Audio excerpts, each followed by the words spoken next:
if you'd like sort of introduce yourself, tell us, what you do. Yes, so I am Jen Rigley. I am the founder of Flourishing Over 50. And that is essentially, it started as a brand, but it really became a movement to support and inspire women in midlife, so 40s, 50s, 60s, even women in their 70s and 80s, to live really the life of their dreams. And I first came up with the idea when I went through some significant challenges myself and realized that we needed a community, a resource to help uplift us, empower us, and inspire us. So that's a little bit about flourishing over 50. Great, great. Okay, so I mean, do you want to tell us more about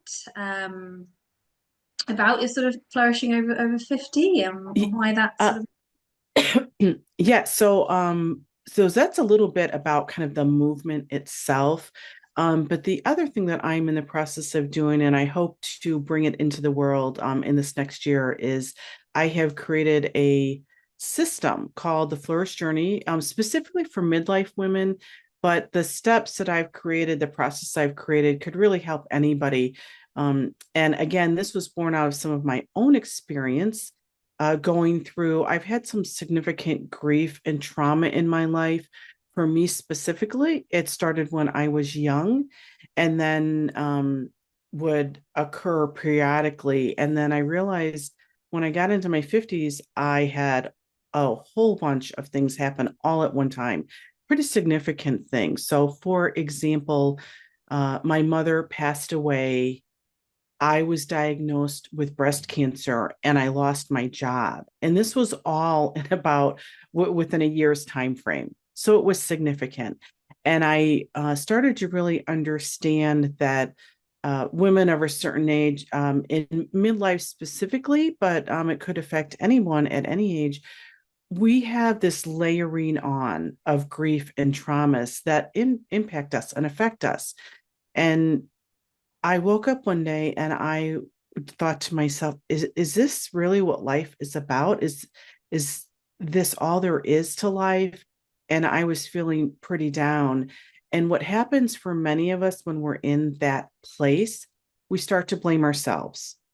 We start to think, what's wrong with me? Did I make bad decisions? Why is this happening to me?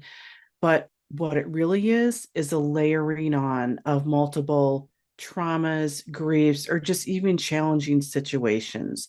And so I wanted to get the message out there that it is not ourselves, it's nothing we've done. It is just that life can be very challenging for all of us. And so and when I went through that year where I had all of those things happen at once, it took me several years actually to get out of that deep, dark place. And so I realized one day I was actually able to smile again.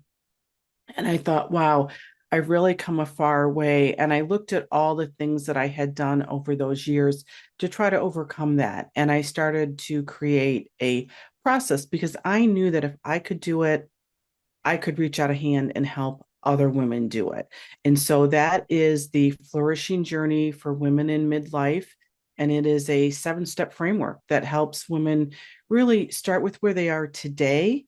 I have some very practical, actionable items that people can do or activities that I say people, I specifically speak to women for the most part, but this would apply to anybody and help them go on that journey from that deep, dark place to start slowly rebuilding their life so they can feel joy again. that's great. That's great. So what are some of the sort of important aspects then of of health and wellness that women need? So I'm going to kind of I'll give kind of the big picture, but then I can talk about some very practical things. So I have created a 7 step framework, and I love every single step in this process. And the first one that I'll talk a little bit more on as a very practical step, it's called the Joy Triangle. It's really setting the foundation for for next steps for where you want to go and to kind of even out, so we're talking about health and wellness, but you have to start somewhere. And the joy triangle really sets a foundation for that. But other things that I talk about or that I really encourage women and other people who are kind of in this midlife with challenges and traumas to do. One is simple as something called reflection. And that is really picture a window with a lot of different frames, and each one of those frames can reflect on something in your past because your past is really a window to your present. And so I feel like we all need to take a look at our past, things that have gone really well and things where we've had challenges.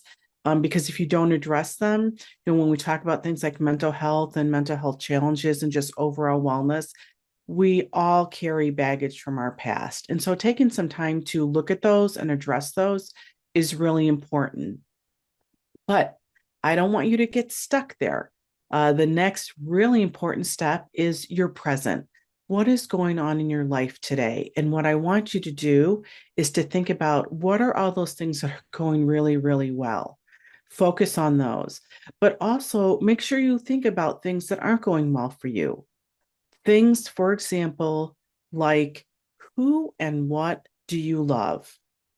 But also who and what are harming you or not allowing you to move forward. So there's a lot about kind of your current assessment, your present life assessment in terms of specific activities you can do, journaling you can do. But so with that, you're looking at your past and you're looking at your present.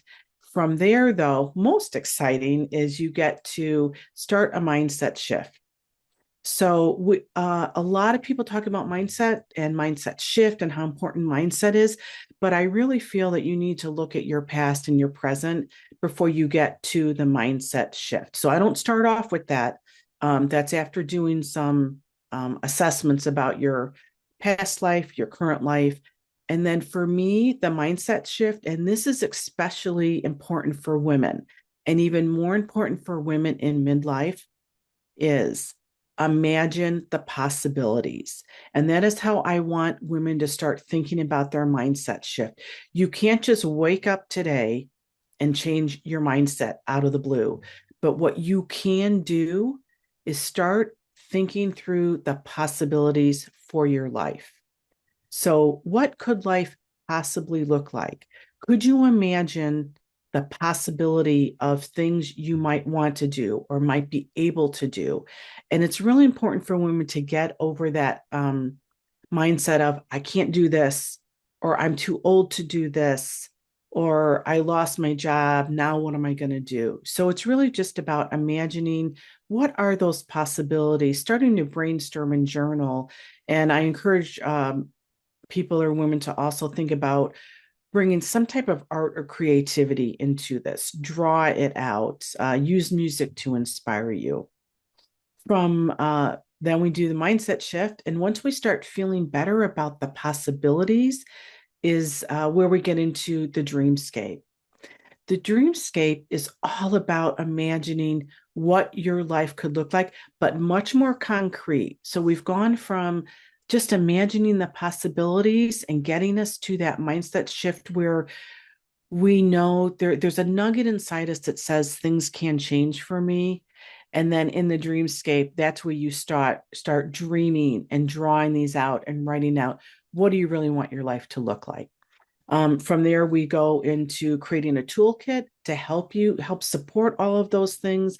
And then the last step, what I call day one, is all about taking action because you need to take action and then the action will create momentum and then you're on your way. That's great.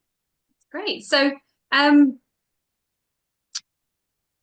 so what then is sort of, what's one, if you had to sort of pick one key activity then that people could really sort of start to to make that improvement? So, the most important step, which I call the foundation, is the joy triangle. So, imagine, if you can, a triangle, a three-sided triangle. And on the first side, or on one side, it says stillness or be still.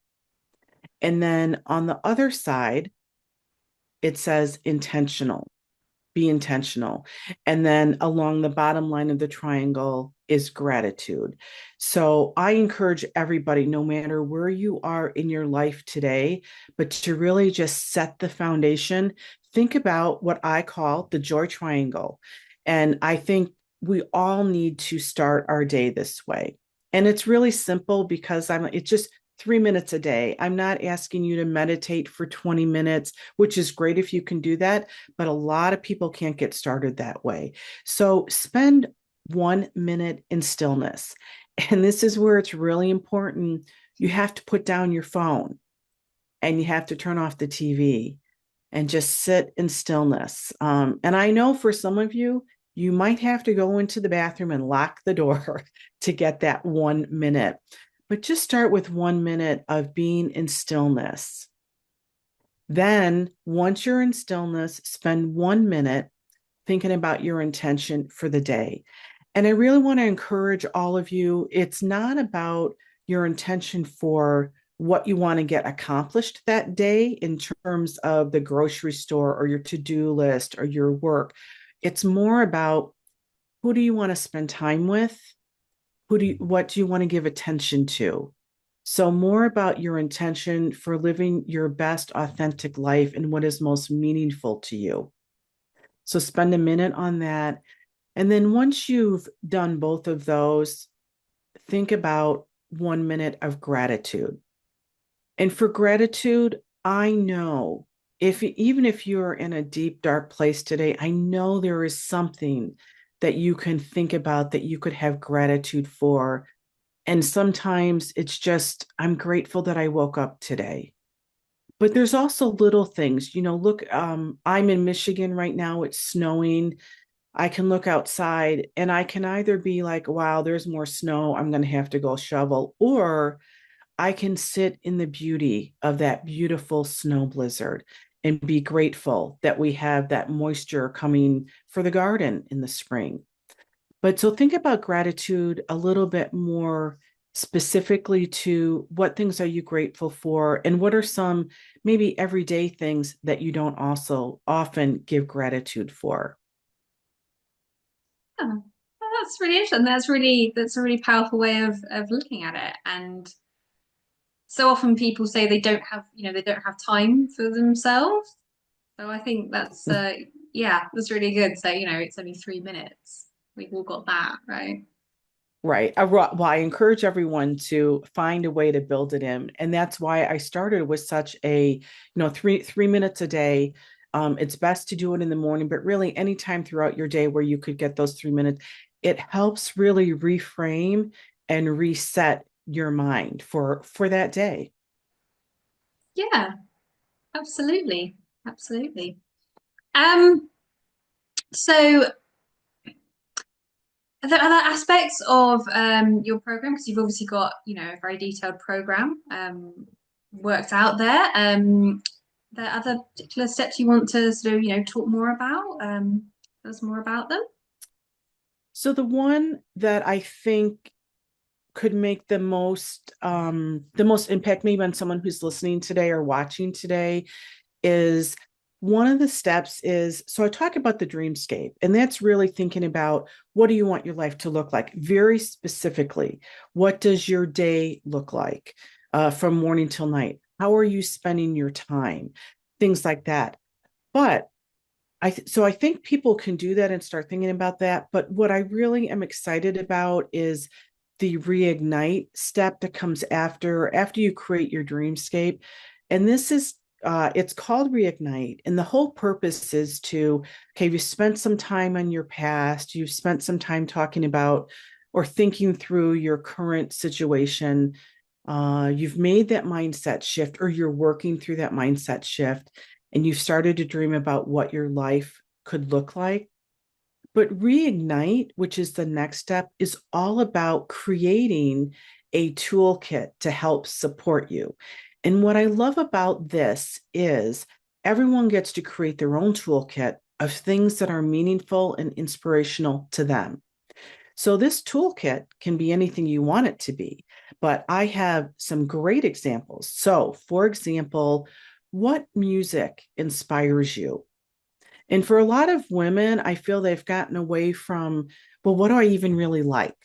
Like, I don't even remember what I like. I'm listening to music that my kids like or that my husband likes. So maybe there's music that used to inspire you. So let's bring that back into your life. And so as you're creating this toolkit, there can be a component of music to that. Um, Other things that I think could be really important if you like to read, what books really inspire you? So, for example, I don't sit down every day and read some of the poetry or some of the authors that inspire me, but I have a little stack on my bookshelf that is devoted to just those books that are more inspirational. And so, if I'm having a tough day, I can go over and pull from this and look through it and get some inspiration. Other things might be TV shows. So I'm not a big proponent of sitting in front of the TV all day. However, if there are some shows that bring you inspiration and are inspirational for you, then make a list of those and have those available because sometimes we all need some downtime, and that's fine. And so things like that, other things are hobbies that you like to do. I feel like so many people have given up on just creative hobbies because we are so immersed in either it's our work life or we're taking care of our kids or we're taking care of our parents or we're just taking care of. And so things like hobbies that maybe we used to enjoy have gone by the wayside. So start thinking about some hobbies. It could be puzzles, it could be knitting or crocheting. It could, for some of us, and this is one for me, it's cooking. So for a long time, I was just so focused on I got to get a meal for the kids. I got to get a meal on the table. But now I have a little bit more time and I can actually look for recipes, come up with a new recipe, and spend some time making that. So this toolkit just is something that you can reach into or think about when you need something to really uplift and inspire you. And for example, this summit that we're involved with right now, save some of those sessions, the ones that really inspire you.